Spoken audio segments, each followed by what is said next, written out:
नमस्कार छात्रों, मैं गिरिराज मंगल आज आपके समक्ष जो है प्रश्नावली 9 गणित यानी कक्षा 9 गणित प्रश्नावली 13.5 के भाग 12 के बारे में आज अध्ययन करने वाले हैं, जिसमें आपको घन और घनाभ के आयतन से संबंधित अपन यहाँ अध्ययन करेंगे, जिसमें आपको पहले पृष्ठ में गोदाम की माप दे रखी है, यानी आपको लंबाई, चौड़ाई, ऊंचाई तीनों आपकी गोदाम की दे रखी है। इस गोदाम में अपन को क्रेट रखने हैं, यानी कैरेट जिसको अपन अपनी भाषा में बोलते हैं, जिसकी नाप, लंबाई, चौड़ाई, ऊंचाई आपको उसकी दे रखी है। तो इस माप के लकड़ी के कितने अधिकतम क्रेट उस गोदाम में रखे जा सकते हैं, इसका अध्ययन अपन इसमें करेंगे। जिसके लिए अपन को पहले क्या करना पड़ेगा, पहले अपन को गोदाम का आयतन निकालना पड़ेगा और अपन को एक क्रेट का आयतन भी निकालना पड़ेगा। गोदाम के आयतन में एक क्रेट के आयतन का अपन भाग लगा देंगे तो उस गोदाम में रखे जाने वाले क्रेटों की संख्या अपन को प्राप्त हो जाएगी। तो इसलिए बिना रखे अपन ये अंदाजा लगा लेते हैं कि इस गोदाम में अपन किस नाप के इतने क्रेट इसमें रख सकते हैं, कि अपन को उनके आयतन के माध्यम से पता चल जाता है। दूसरे प्रश्न में हम क्या करेंगे, 12 सेमी भुजा वाले एक ठोस घन को, जिसकी भुजा 12 सेमी है, यानी लंबाई, चौड़ाई और ऊंचाई तीनों उसकी समान है, तो ऐसे ठोस घन को बराबर आयतन वाले 8 घनों में विभाजित कर दिया गया है। यानी अपन पहले पूरे ठोस का आयतन निकालेंगे, जिसकी भुजा 12 सेमी है, उसमें अपन 8 का भाग लगा देंगे तो अपन को एक घन, छोटे घन का आयतन प्राप्त हो जाएगा। और उस छोटे घन का जब आयतन प्राप्त हो जाएगा तो सूत्र के माध्यम से अपन उस छोटे मेरे घन की भुजा प्राप्त करेंगे। इसके बाद में जो अपन को घन प्राप्त हो जाएगा, साथ ही दोनों घनों के पृष्ठीय क्षेत्रफलों का जो है वो इन दोनों घनों के पृष्ठीय क्षेत्रफल, यानी ठोस घन को बराबर आयतन वाले 8 घनों यानी 8 घनों में बांट दिया गया है। नए घन की भुजा क्या होगा, और साथ ही इन दोनों जो है दोनों घनों के पृष्ठीय क्षेत्रफल का अनुपात भी अपन को ज्ञात करना है। अब देखिए, इन दोनों घनों के पृष्ठीय क्षेत्रफल का अनुपात भी अपन को ज्ञात करना है। कौन सा, एक तो जो बड़ा घन है, एक तो बड़ा घन है और एक जो छोटा घन है, जो 8 हिस्सों में बांटने के बाद में जो अपन को घन प्राप्त हुआ, उन दोनों प्रकार के घनों का जो है अपन को आयतन के पृष्ठीय क्षेत्रफलों का जो है अनुपात भी अपन को ज्ञात करना पड़ेगा। तीसरे किस्म में देखिए, यानी अपन को नदी की गहराई जो कि ऊंचाई का काम करती है, ये अपन को देता है, चौड़ाई उसकी दे रखी है, और नदी में जो पानी बह रहा है वो किस रफ्तार से बह रहा है, किस गति से बह रहा है, 2 किलोमीटर प्रति घंटा। यानी नदी की अपन को लंबाई नहीं दी है, तो अपन क्या करेंगे, इस प्रकार के सवाल में नदी का जो पानी जिस गति से बह रहा है, 2 किलोमीटर प्रति घंटे की गति से बह रहा है, तो अपन नदी की लंबाई को जो है वो एक तरह से 2 किलोमीटर मान लेंगे। अपन ने सोच करके चलेंगे कि नदी का जो पानी है वो 2 किलोमीटर के हिसाब से बह रहा है, 2 किलोमीटर प्रति घंटे के हिसाब से बह रहा है। नदी के पानी को अपन ने रोक दिया, अर्थात 1 घंटे में बहने वाले पानी का आयतन अपन को प्राप्त हो जाएगा। कभी जब अपन नदी की लंबाई को क्या मान लेंगे, 2 किलोमीटर मान के चलेंगे, तो 1 घंटे में बहने वाले पानी का आयतन आ जाएगा, और 1 घंटे में बहने वाले पानी का जब आयतन आ जाएगा तो उसमें अपन 60 का भाग लगा देंगे।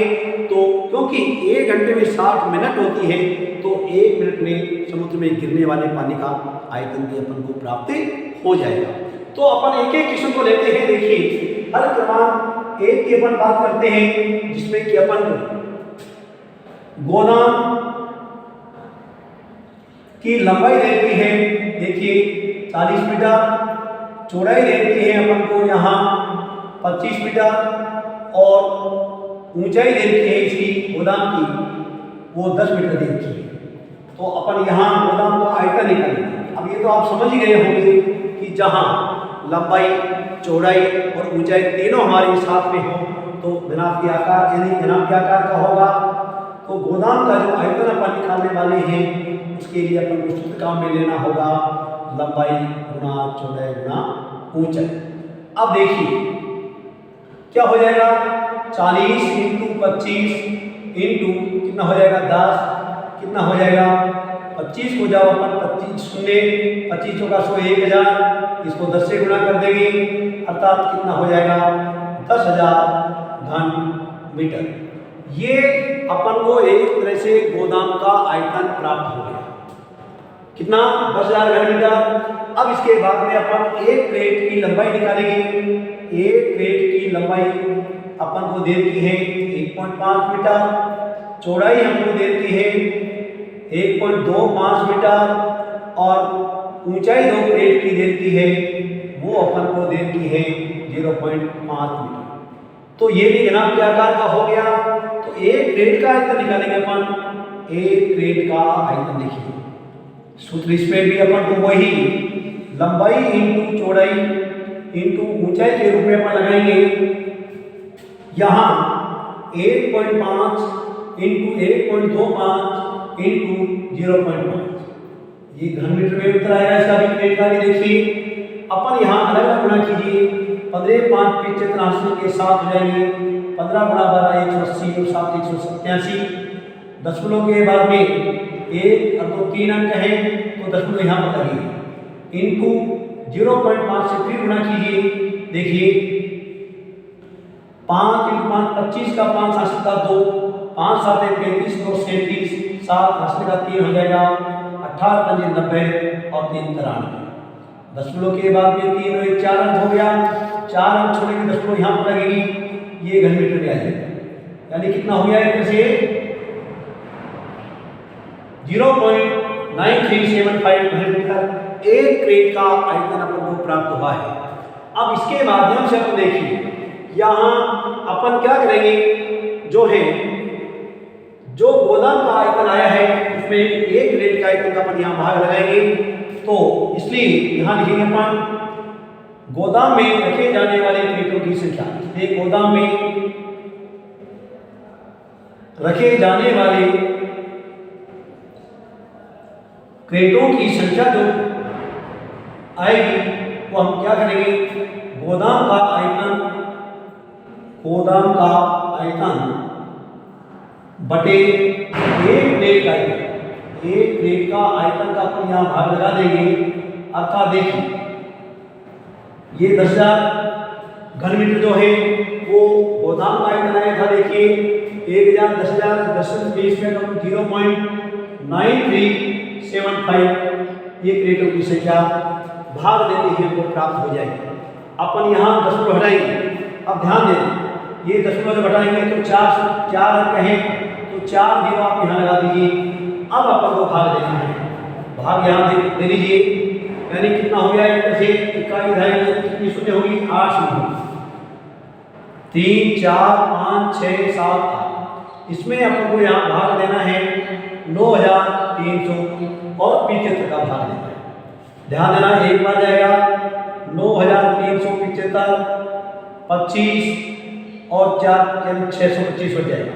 शून्य उतारिए भाग नहीं जाएगा शून्य लगा दीजिए और फिर शून्य लगा दीजिए।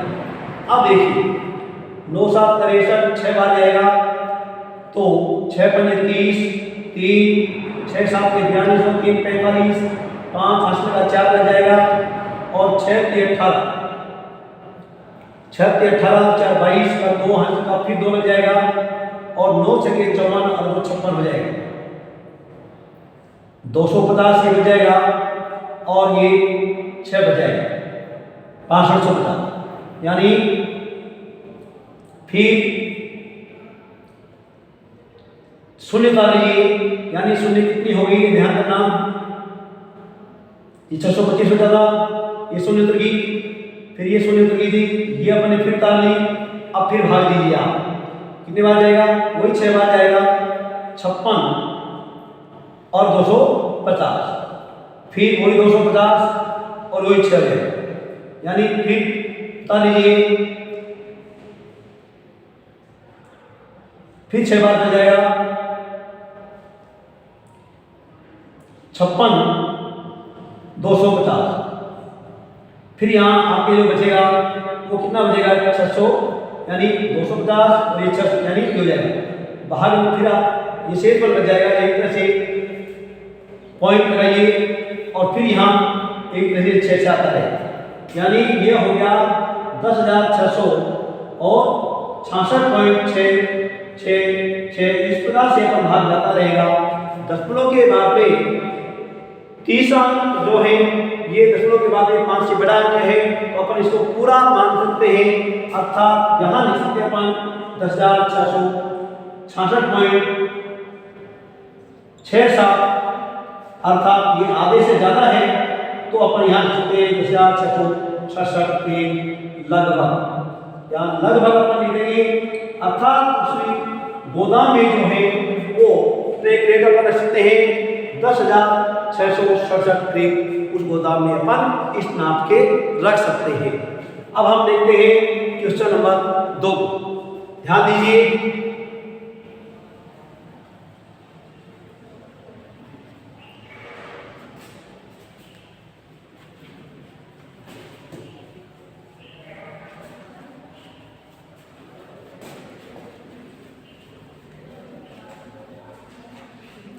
अब हम क्वेश्चन नंबर 2 की बात करते हैं, तो ध्यान देना।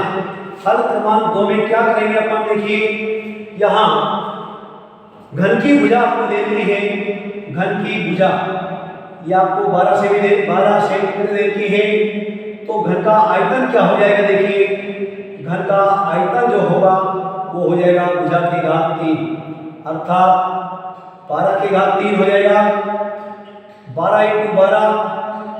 12 करेंगे तो 12 की घन संख्या जो है वो आपको पता है, यहाँ 144 इंटू 12 कर लीजिए, 12 चौके 48, 4 12 चौके 48, 4 52, हासिल के 5, 12 5 1728 घन सेमी।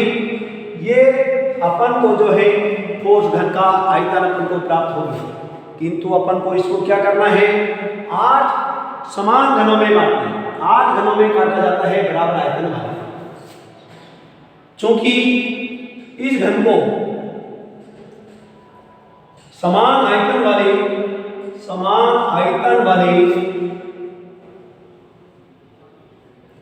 8 घनों में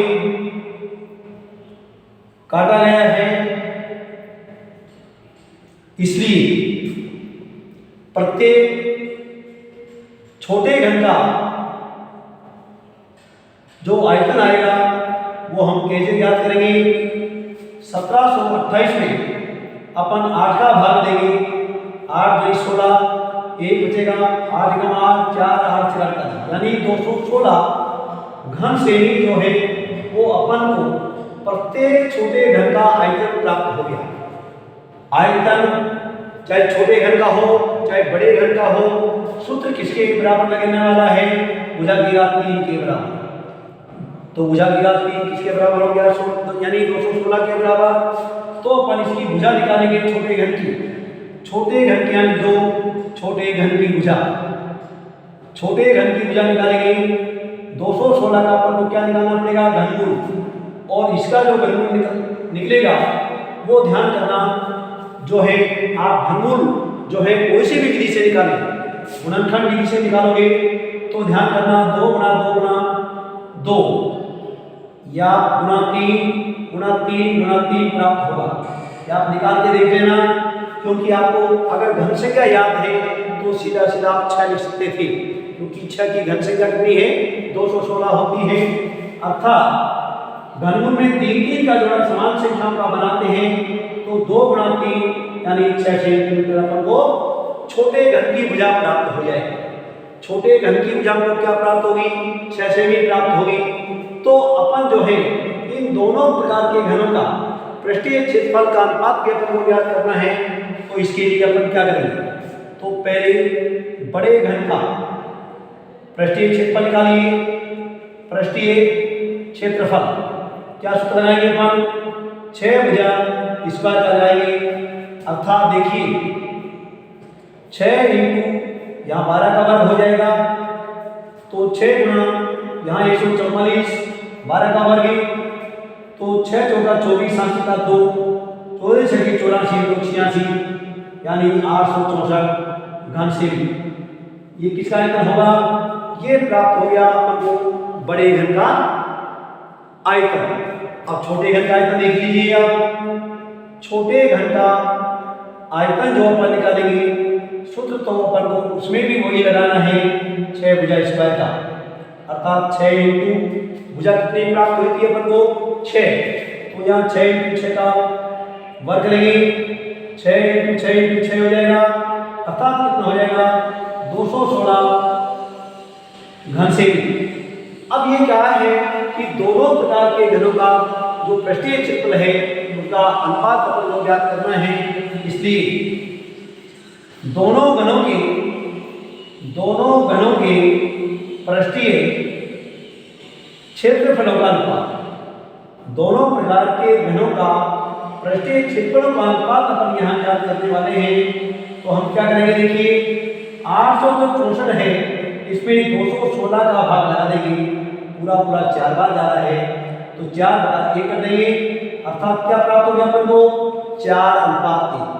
दोनों प्रकार के जो घन हैं उनके पृष्ठीय क्षेत्रफलों का जो अनुपात है वो अपन को प्राप्त होगा 4:1।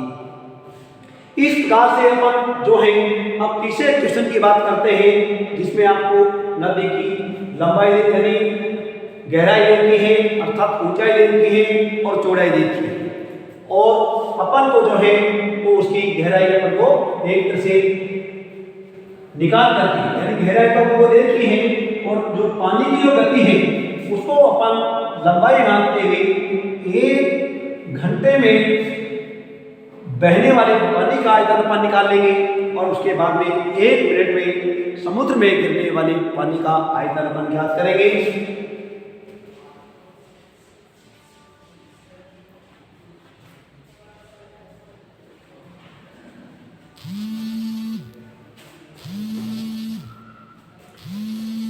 देखिए यहां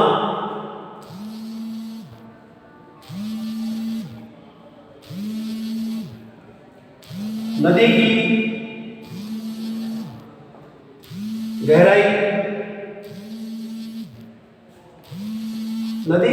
अपन को देखनी है 3 मीटर,